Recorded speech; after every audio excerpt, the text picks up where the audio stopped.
Olá a todas e todos, eu sou a professora Maria Galeno e hoje vamos falar sobre metas e indicadores, a gestão da prestação de serviço público de saneamento no curso Princípios de Regulação Técnica. Esse tema será dividido em 3 partes e hoje, efetivamente, nós iremos conversar um pouco sobre os aspectos gerais da doutrina, que fala sobre os conceitos, os componentes e a finalidade que existe quanto aos serviços e os indicadores de modo geral. Bom, inicialmente nós vamos falar sobre o conceito de indicadores. Antes de mais nada, é bom entendermos que o conceito de indicadores ele tem uma multiplicidade, eles são múltiplos. E aqui eu trago para vocês especificamente o conceito da CGU, o conceito da SUNAS, que é a Agência Reguladora de Saneamento do Peru.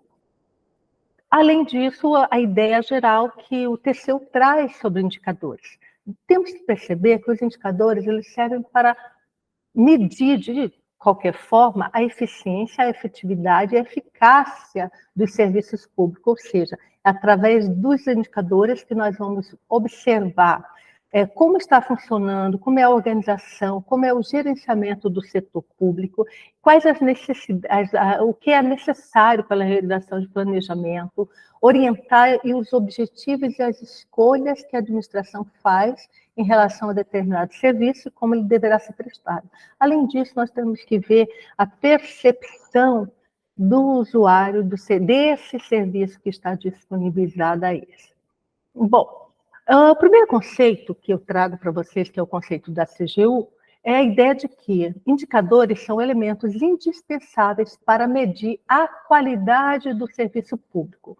Isso porque os indicadores eles são representações simples, ou melhor dizendo, intuitivas, de uma métrica, ou seja, de uma medida que existe e que vai proporcionar as informações necessárias para que se saiba sobre o desempenho de determinado objeto, seja um serviço, seja em relação ao governo, seja um projeto, seja uma organização, com vistas ao controle, à comunicação e à melhoria da qualidade daquele serviço. O outro conceito é que os indicadores eles são ferramentas, ou melhor, são instrumentos quantitativos e qualitativos, porque eles são métricas, né? Observável, que mostra o indício ou sinal de uma determinada situação, uma determinada atividade, ou mesmo de um resultado ou de um interesse que exista sobre um determinado serviço. Além disso, os objetivos e os indicadores eles devem estar alinhados aos objetivos e às metas que a administração pública pretende alcançar, bem como também, através dos indicadores, se identifica quais problemas necessitam de correções.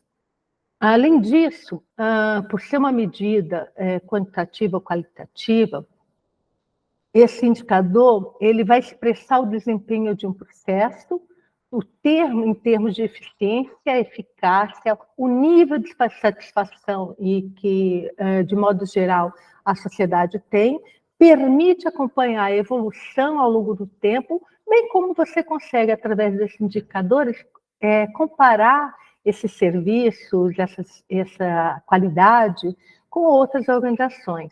Então, porque ele permite que você faça comparações tanto do passado, por exemplo, uma série histórica, né, que existe, que muitos nós utilizamos, o referencial de desempenho, o compromisso que foi assumido, ou uma meta de desempenho. Não podemos esquecer que a ideia de eficiência, eficácia, efetividade, que são fundamentais para esse gerenciamento do setor público e muito utilizado nos indicadores, eles vêm justamente a partir da emenda número 19, a emenda constitucional número 19, no artigo 37, que estabeleceu o princípio da eficiência da administração pública. E aí, a intenção do legislador, quando fez essa emenda constitucional, foi justamente essa necessidade que ele via da ampliação do serviço público, que era prestado à sociedade civil e que passaria a ser prestado por iniciativa privada, a diminuição dos recursos públicos que estava acontecendo, percebia-se claramente quanto aos setores de serviços públicos, a péssima qualidade, que os serviços públicos apresentavam, eles não cumpriam seu papel de eficiência e de eficácia.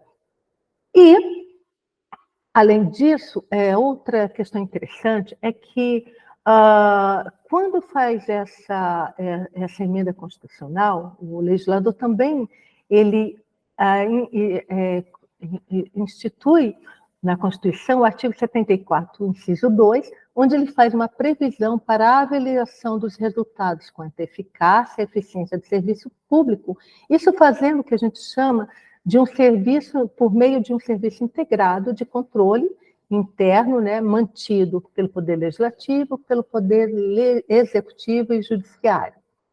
É interessante que nós observamos, resumindo essa primeira parte aqui do conceito de indicadores, que os indicadores, para que a gente veja como eles são importantes, é que eles têm que serem os mais específicos possíveis, eles têm que terem sensibilidade para as mudanças específicas e nas condições de interesse, eles têm que ser cientificamente comprovados, ou seja, não pode se pegar qualquer meta, qualquer índice e dizer que é um indicador e a partir daí trabalhar, não, eles têm que serem comprovados cientificamente, têm que serem confiáveis, eles têm que ser imparciais e representativos das condições de interesse, bem como os indicadores têm que propiciar o máximo de benefício e de utilidade para que eles realmente sejam utilizados.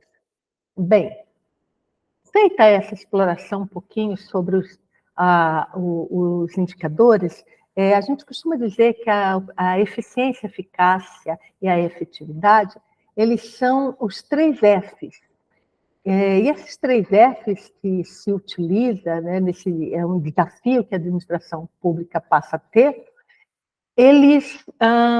que eles abrangem, né, a eficiência, a eficácia, a efetividade, eles estão, a gente fala que ele tem 3 fases de avaliação quando se trata com esses indicadores. Então, aqui para vocês eu trago um quadro, esse quadro ele é interessante porque ele fala das fases desses indicadores e traz os 3 Fs como sendo abrangentes dos indicadores. Então, quando se fala da eficiência, por exemplo, você tem o que nós chamamos de ex ante, par e passo e ex post. O ex ante, no caso da eficiência, é a estimativa que vai ser baseada em iniciativas comparadas, e ele é pouco utilizado. Já quando se fala de par e passo, no caso da eficiência, é a comparação entre o que foi previsto e o que se está realizando, utilizando principalmente no controle orçamentário.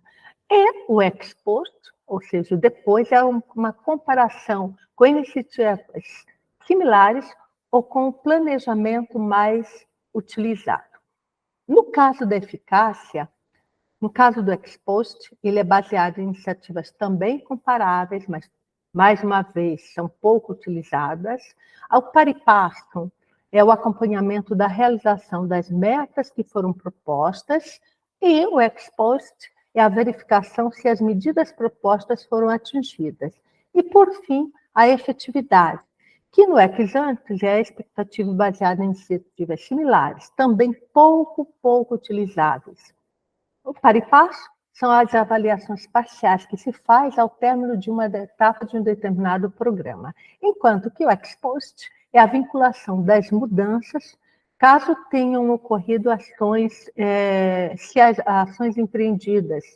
E mais ainda, eles são mais utilizados e também são os mais recomendáveis quando se fala desses indicadores.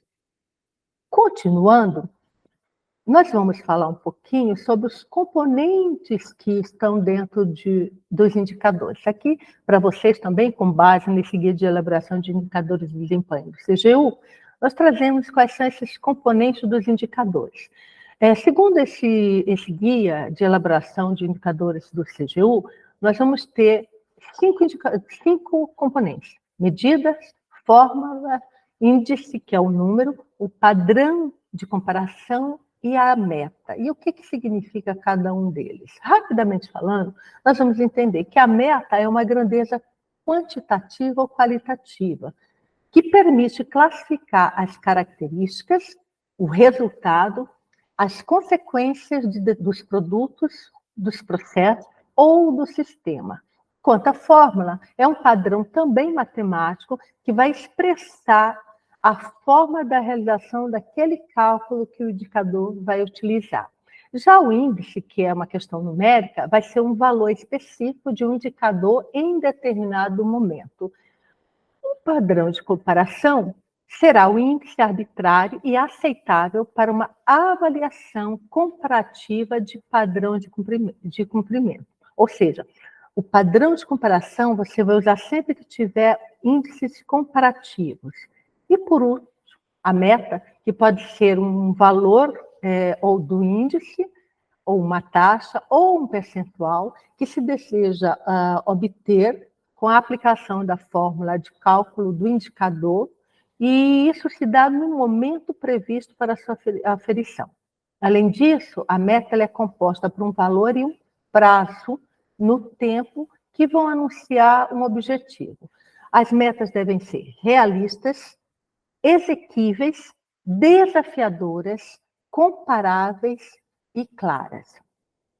Além disso, continuando essa nossa jornada, os indicadores têm que ter uma finalidade. Você pode usar simplesmente um indicador e dizer, vamos usar um indicador e pô. Não, os indicadores eles têm que também serem... Para que se utiliza um indicador? Então, por isso ele tem que ter a finalidade. Os indicadores, eles permitem a finalidade deles, a medição do desempenho organizacional, são utilizados também para justificar a tomada de uma decisão, por isso é muito importante, principalmente uma decisão, porque essa decisão ela tem que ser racional e ela tem que levar em consideração aquele cenário que existe.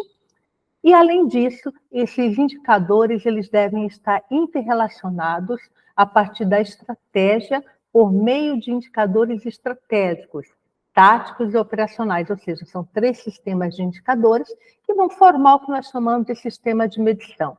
E aqui eu trago para vocês uma outra questão muito importante, essa em relação à característica dos indicadores. Então, 2 características são muito importantes. Primeiro é a quantificação da informação e, segundo, simplificação da informação sobre como melhorar a comunicação. No sistema de indicadores, com a gestão estratégica, a gestão operacional, nós vamos perceber que na gestão estratégica tem valores, missão, a visão, fatores críticos de sucesso e as metas que formam as metas estratégicas. Nós temos que ter também, nesse sistema de medição, as partes interessadas, quais sejam os gestores públicos, os cidadãos, as empresas, as organizações civis, os estados e os municípios. Essas partes interessadas, eles vão participar tanto da parte da gestão operacional como da gestão estratégica. No caso da gestão operacional, nós vamos ter macroprocessos, que se dividem em processo 1 e processo 2, e aí nós teremos os indicadores estratégicos, os indicadores táticos e os indicadores operacionais, que vão funcionar dentro desse sistema de indicadores de modo geral. Bom, quais são os atributos que os indicadores devem ter? Os indicadores, eles têm que terem os seguintes atributos. Eles têm que terem utilidade, representatividade, confiabilidade metodológica, confiabilidade quanto à fonte, eles têm que ter disponibilidade, economicidade, simplicidade de comunicação. Então, todos têm que entender o que significa aqueles indicadores, tempestividade, ou seja, o momento da sua utilização, e a sensibilidade. Então, quando você verifica todos esses atributos de um o indicador, você percebe que, a partir daí, nós poderemos ter uma metodologia com a qual nós a utilizaremos. Eu agradeço essa primeira aula aqui e convido vocês para assistir às nossas duas próximas aulas. Muito obrigada.